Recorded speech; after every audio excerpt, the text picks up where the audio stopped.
Luar biasa dahsyatnya dari nutrisi ini. Cukup menggunakan bahan ini sudah bisa membuat tanaman padi kita tumbuh subur. Sahabat bisa lihat tanaman padi di sebelah yang ini ya sahabat ya.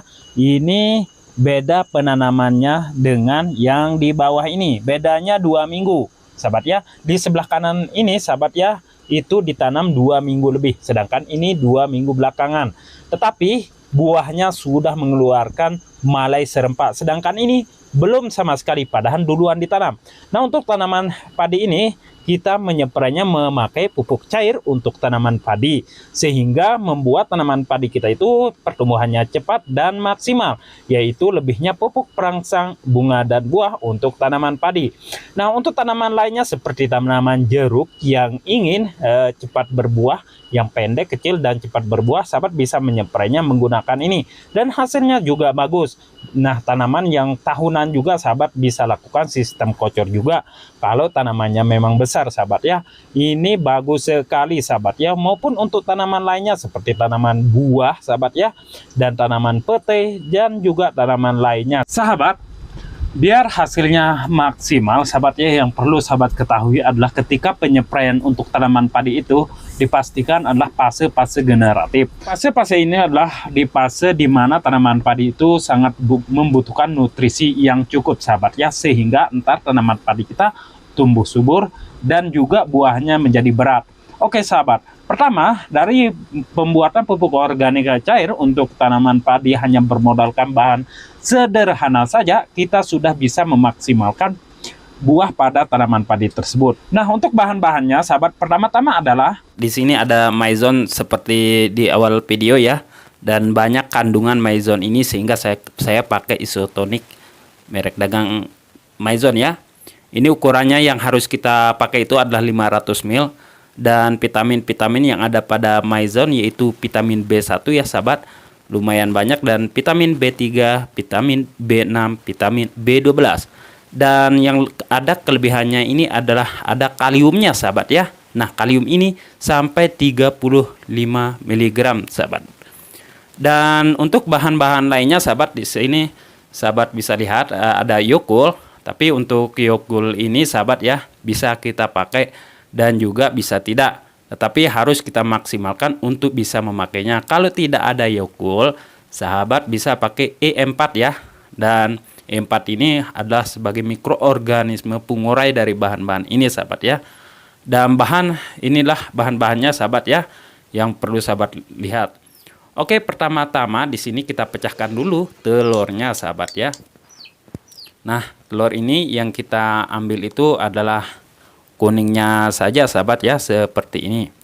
Ini bertujuan untuk mendapatkan unsur hara yang maksimal yang dibutuhkan oleh tanaman kita saat terjadinya bunga dan buah atau merangsang pertumbuhan bunga dan buah.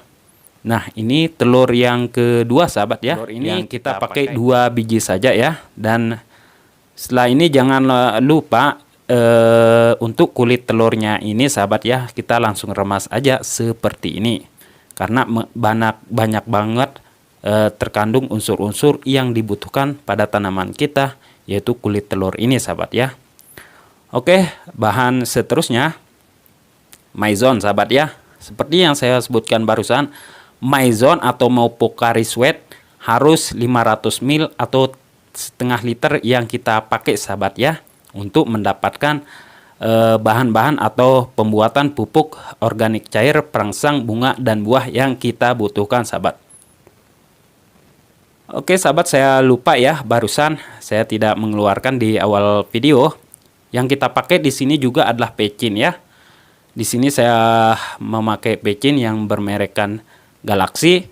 Ini untuk mempercepat pertumbuhan dari bunga dan buah tersebut sahabat ya. Unsur haranya ini banyak banget pecin ini.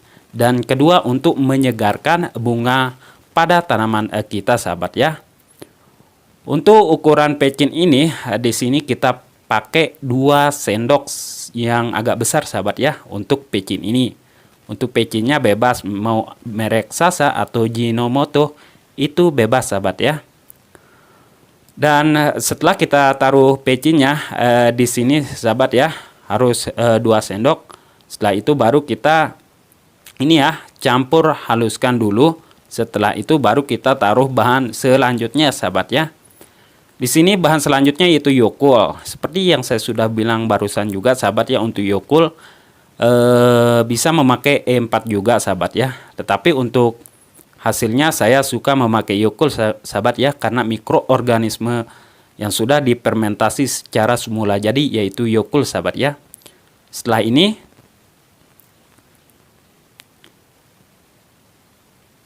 kita campur-campur seperti tadi kurang lebih dalam 3-4 menit ya sahabat, untuk mendapatkan campuran-campuran antara telur dan termasuk dari pecin tersebut sahabat ya, agar tercair bagus ya, atau menyatu secara bagus begitu maksud saya. Setelah itu sahabat ya, kita taruh di satu wadah atau botol kosong yang berukuran 1 liter sahabat ya. Kalau kita memakai setengah liter itu tidak cukup. Yang perlu diperhatikan sahabat ya, untuk ini sisanya ya sahabat, sisanya ini kita harus masukin semuanya, yaitu cangkang telurnya ya, atau kulit telur tersebut, untuk mendapatkan perangsang bunga dan buah yang kita inginkan sahabat. Oke, ini dia yang udah jadi ya. Dan yang perlu ketahui sahabat untuk dosisnya sahabat. Untuk dosis penyefraian di sini kita memakai 10 ml per liter air atau 3-4 sendok per liter air. Dan setelah ini kita taruh di tempat yang teduh seperti ini sahabat ya. Tempat yang teduh agar dan kita lakukan fermentasi selama 2 minggu sahabat ya. Dan setiap 3 hari itu kita harus membukanya agar gas-gas itu tidak keras di botol ini sahabat ya. Nah itu ya perlu diperhatikan dosis dan tempat penyimpanan yang teduh, jangan dijemur sahabat seperti PSB ya, bukan. Tetapi taruh di dalam. Nah setelah itu setelah 2 minggu itu baru kita bisa mengaplikasikan untuk ukuran 1 liter gendongan semprotan untuk 1 liter air kita taruh 10 ml per liter air, dan untuk gendongan 14 liter berarti 140 ml air. Itu sahabat ya, udah paham apa yang saya maksud, semoga bermanfaat dan silahkan dicoba. Nah itu dia sahabat ya, cara membuat pupuk organik cair untuk tanaman padi di fase generatif. Spraylah sekali seminggu kalaupun sudah jadi sahabat ya. Dan entar sahabat bisa menunggu 1-2 minggu. Kalau sudah habis gasnya berarti pupuk organik cair tersebut sudah jadi dan bisa diaplikasikan ke tanaman. Jangan sekali menyampurnya memakai kalsium sahabat ya, biar hasilnya maksimal. Nah itu dia sahabat ya, semoga bermanfaat. Berjumpa lagi di video selanjutnya. Assalamualaikum warahmatullahi wabarakatuh.